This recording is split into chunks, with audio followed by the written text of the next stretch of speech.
Good morning everyone. আজকে কিন্তু রবিবার, তো এখন বাজে সকাল 8টা। আর রবিবার মানেই বুঝতে পারছো আজকে হচ্ছে পয়লা বৈশাখ। তো সবাইকে শুভ নববর্ষ। সবাই আজকের দিনটা নিশ্চয়ই খুব ভালোভাবে আনন্দ করে কাটাচ্ছো, ভালো ভালো খাবার বানাচ্ছো, সবাই মিলে একসঙ্গে পরিবারের সাথে এনজয় করছো। নিশ্চয়ই কোথাও না কোথাও ঘুরতে যাচ্ছো, তাই না? কিন্তু দেখো, আমি অবশ্য কোথাও ঘুরতে যাব না, কিন্তু আমি আমার হাজব্যান্ড বাচ্চা নিয়ে ঘরের ভিতরে কীভাবে দিনটাকে খাওয়া দাওয়া করে কাটাবো সেটাই তোমাদের সাথে শেয়ার করব। তো আমাদের মধ্যবিত্ত পরিবারে আর কি হবে বলো, ওই যেটুকু হয় সেটুকুই তোমাদের সাথে শেয়ার করব। আর আজকে দুই ছেলের আবদার যে ব্রেড অমলেট করে দিতে, ঠিক আছে? তো যাই হোক, দুই ছেলেকে করে দিচ্ছি, আর আমি খাবো না, যেহেতু আজকে পয়লা বৈশাখ, তো ভগবানকে একটু পুজো দেবো, তারপরে খাওয়া দাওয়া করব। আমার কিন্তু এখন সকালে চান টান কিচ্ছু হয়নি। আমি এই যে ওদের ব্রেড অমলেট বানিয়ে ওদের খেতে বসিয়ে দিয়ে তো ফটাফট চানে চলে যাব। তো চান টান করে এসে তোমাদের সাথে দেখা হবে। তো সবাইকে শুভ নববর্ষ সামনে থেকে আরও একবারও বলছি, সবাই আজকে দিনটা খুব ভালোভাবে কাটাও। আর দেখো, এই যে নাইটিটা নিয়েছি, এটা কিন্তু পয়লা বৈশাখের জন্যই আমার নেওয়া। তো কেমন লাগছে জানিও।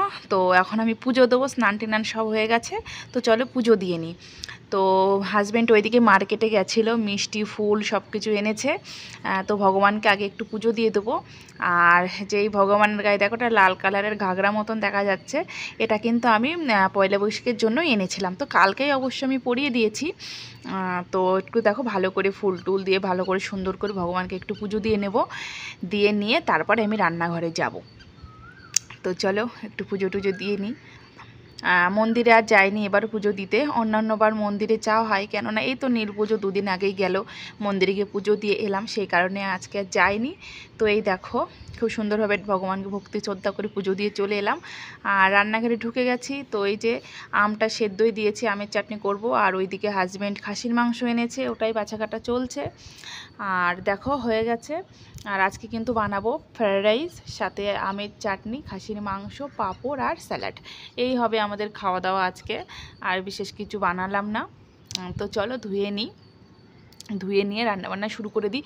আর এরই মধ্যে কিন্তু আমি একটু চা আর বিস্কিট খেয়ে নিয়েছি, যেহেতু সকালে ওদের ব্রেড অমলেট করে দিয়েছিলাম, সেটা তো ঠান্ডা হলে খাওয়া যায় না, না?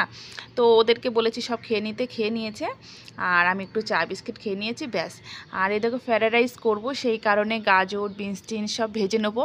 একটু ফুলকপি দেবো, কেননা কাল রাতে ফুলকপির তরকারি করেছিলাম, ফুলকপিটা না বেশিই কেটে ফেলেছিলাম, একটু খেয়াল ছিল না যে রেখে দেবো আজকের জন্য। তো যাই হোক, অতটুকু দিয়েই বানাতে হবে। আর এ দেখো, মাংসের জন্য আলুটাও ভেজে নিচ্ছি। মাংসে আলু ভেজে নিলে কিন্তু আলুটা খুব তাড়াতাড়ি ভাঙে না, একটু বেশ ভালোই থাকে। আর এইদিকে দেখো, মাংসর মশলাটা একটু 10-15 মিনিট কষিয়ে নিয়ে তারপরে আমি খাসির মাংসটা দিয়ে দিচ্ছি। আর মাংসটা কিন্তু বেশ অনেক টাইম আমি কষিয়ে কষিয়ে ঢেকে ঢেকে রান্না করব। তো এই দেখো, ছোটো ছেলের জন্য একটা চপ্পল আনা হয়েছে, আজকেই আনলো, যেহেতু আজকে বছরের প্রথম দিন। তো বছরের প্রথম দিনে নতুন জুতো। এই দেখো, জুতো বলতে চপ্পল, ওই বাইরে টাইরে যাই, খেলা করতে টরতে যাই, তো সেই কারণেই আনা হয়েছে। পুজো তো দেওয়া হয়ে গেছিলো, মিষ্টি এনেছিল, মানে ওই সন্দেশ মিষ্টি আর সাথে কিছু বোঁদে। তো এটা যেখানে তা সেখানে ঢেলে রেখে দিলাম। তো কিছুটা মানে প্রায় 5-6 পিস ভগবানের প্লেটে আছে, আর বাকি এই যে 4-5 পিস বাটিতে রেখে দিলাম। তো তারপরে দেখো, আমার কিন্তু এইদিকে মাংসটা কিন্তু বেশ অনেক টাইম ধরে কষিয়েছি। খাসির মাংস মানে যত কষাবে না তত টেস্ট হয়। অনেক টাইম ধরে কষিয়েছি, এবার ভাবছি যে কি করব, প্রেশার কুকারে দেবো না জলে ফোটাবো। এইদিকে প্রায় 1টা বেজে গেছে, এবার কড়াইতে ফোটাতে গেলেও বেশ অনেকটা টাইম লাগবে। তো সেই কারণেই ভাবছি চলো প্রেশার কুকারেই দিয়ে দিই।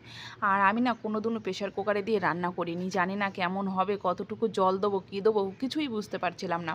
তো যাই হোক, জলটা গরম করে নিয়েছিলাম, নিয়ে দেখো প্রেশার কুকারের মধ্যে দিয়ে রান্না করছি, দেখি কি হয়। আসলে ভীষণ ভয় করে যদি তলায় লেগে টেগে যায় বা কি হবে। তো সাহস করে করে দিয়ে দিলাম, তো হতে থাকুক। আর এইদিকে দেখো, স্যালাডটা কেটে নিচ্ছি। স্যালাডে শুধু তোমার শসা আর পেঁয়াজ থাকবে, ব্যাস। আমার কিন্তু পেঁয়াজটা খুব ভালো লাগে, কি বলবো, আমি এমনিতেও মানে ডেলি ভাতের সাথেও একটা করে কাঁচা পেঁয়াজ মধ্যে মাঝেই কাটি, আমার ভীষণ প্রিয় খেতে কাঁচা পেঁয়াজটা। তো চলো স্যালাডটা কেটে নিলাম, নিয়ে এদিকে মাংসটা এখনো ছিটি দেয়নি, দেবে।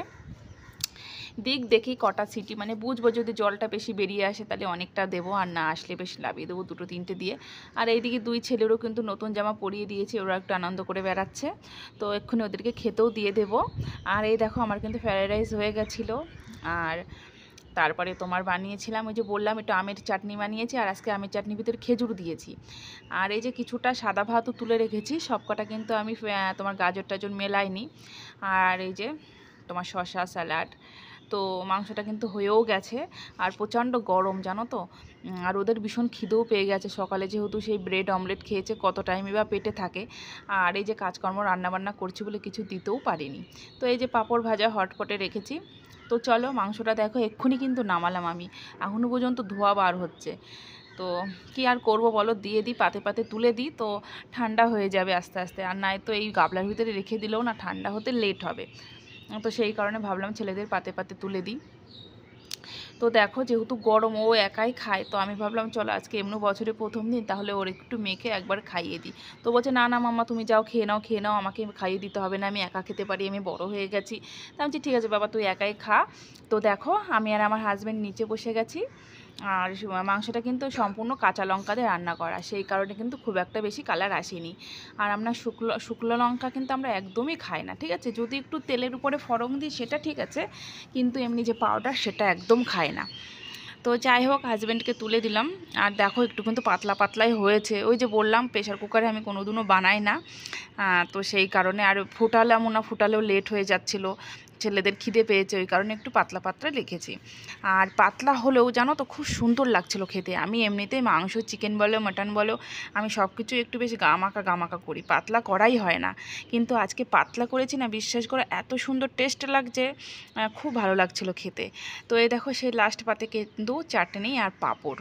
তো আমটা প্রায় শেষ হয়ে যাবে, গাছের আম মানে পড়েই যাচ্ছে, পাড়া তো হয় না, গাছ থেকে পড়ে পড়ে যায়, ছেলেরা তুলে নিয়ে আসে, তো সেটা দিয়েই চাটনি করা হয়। তো দেখো হয়ে গেল প্রায় খাওয়া দাওয়া শেষ। আর ছেলেদেরা কিন্তু টেবিলের উপরে বসে খাচ্ছিল, ওদের কিন্তু খাওয়া দাওয়া হয়ে গেছে, বড় ছেলে, ছোটোটা এখনও খাচ্ছে। আর এদিকে আমার বড় ছেলে আমাকে হেল্প করে দিচ্ছে, বলছে আজকে তোমাকে আমি হেল্পও করে দেবো। তো আমি বললাম ভালো, তাহলে মধ্যে মাঝে একটু হেল্প কর, মাম্মা একা, মেয়ে হলে মেয়েরা মায়ের কষ্ট বোঝে, তোরা ছেলে তো কী হয়েছে, একটু একটু কাজ কর। তো যাই হোক ওদের দিয়ে মধ্যে মাঝে কাজ করাই, ওরা না করে না, করে নেয়। তো ওর পাপাও বলে মধ্যে মাঝে করা, বা যখন এখন বড় হচ্ছে আস্তে আস্তে, তো যেহেতু যখন একা একা থাকবে, পড়াশোনা করতে বাইরে থাকতে হবে একা একা, তখন তো খাওয়া দাওয়া হয়ে গেছে। আর এখন টাইম দেখো, ওই যে টাইম কোথায় গেল, 2 বাজে, 2 বেজে গেল দেখতে দেখতে টাইম। আর এই যে এরা দেখো খেয়ে শুয়ে পড়েছে, কোনো বসার নেই, ঠিক আছে। তো দুপুরে খাওয়া দাওয়ার পর না আর আসা হয়নি, অনেক কটা বাসন বেরিয়েছিল, সেই কারণে বাসন টাসন ধুয়ে শুয়ে পড়েছিলাম। আর এখন কিন্তু সন্ধ্যা হয়ে গেছে, যেহেতু আজকে বছরের প্রথম দিন, তো সেই কারণে ভাবলাম পুরো ঘরটা একটু ধুনো দিয়ে নিই। তো দেখো ধুনো টুনো দিয়ে নিয়ে এখন কিন্তু 10:30 বেজে গেছে, ঠিক আছে। সন্ধ্যাবেলা ছেলেদেরকে পড়াতে বসিয়েছিলাম, তো ওরা পড়ে টোড়ে দেখো খাতা বই কী করে রেখেছে। আর কালকে যেহেতু স্কুল আছে, সেই কারণে 2 ছেলের ব্যাগই গুছিয়ে দিচ্ছি। আর সাথে সাথে যা ড্রেসপত্র যা আছে সমস্ত কিছু এক জায়গায় করে রেখে দেবো। তো তারপরে বিছানাও করে নিচ্ছি। আর হাজব্যান্ড কিন্তু ডিউটিতে চলে গেছে, আজকে নাইট ডিউটি আছে, 1:30টার সময় চলে গেছে। তো চলো বিছানাটা ভালো করে কমপ্লিট করে নিই গুছিয়ে। তো দেখো ঘরের বিছানা টিছানা সব কমপ্লিট, আর ছেলেদের স্কুলেরও সব ড্রেস ট্রেস সব রেখে দিলাম ব্যাগটা গুছিয়ে। নয়তো ওই সকালে না ভীষণ তাড়াহুড়ো হয়ে যায়, ওইদিকে টিফিন বানাও, তারপরে আবার জলের বোতল ভরো। আর কালকে তো সোমবার মানেই আমার নিরামিষ দিন। তো এটো কটা বাসন টাসন সব ধুয়েছি, কিন্তু গ্যাস ওভেন টোভেন ওখানে পরিষ্কার টরিষ্কার কিচ্ছু হয়নি, আর পাচ্ছি না, কেন কি 10টার বেশি বেজে গেছে। তো শুয়ে পড়বো, কেননা আমি যতক্ষণ না শোবো না ছেলেরাও ততক্ষণ ঘুমাবে না, ওই কারণে আমাকে শুতে হবে। এবার আমি যদি লেটে শুই তাহলে ওরা টিভি দেখতেই থাকবে, ঘুমাবে না, সকালে উঠতে কষ্ট হবে। ওই কারণে আমি ভাবছি চলো ঘুমিয়ে পড়বো, আর শরীরটাও ভীষণ ক্লান্ত লাগছে। আর আজকেও কিন্তু মানে ব্লগটা আমি সেইভাবে ঠিকভাবে দেখাতে পারিনি, কেন কি আমি ওই ভিডিওটা মানে ঠিকভাবে তুলিনি, হয়তো খেয়াল নেই কোনো কিছু, সেই কাজটা করে ফেলেছি। তো আজকের দিনটা খুব ভালোভাবে আমি ভিডিও শ্যুট করতে পারিনি। তো যাই হোক ঘুমিয়েও পড়বো। আর আমার অবস্থাটা দেখেই বুঝতে পারছো যে চোখ টোক দেখো কি অবস্থা, ভালো লাগছে না শরীরটা একদম। তো চলো কালকে সকাল থেকে আবার দেখা হবে, কী কী করি তোমাদের সাথে সমস্ত কিছু শেয়ার করবো। আজকের মতন ব্লগটা এখানেই শেষ করছি, সবাই ভালো থাকবে।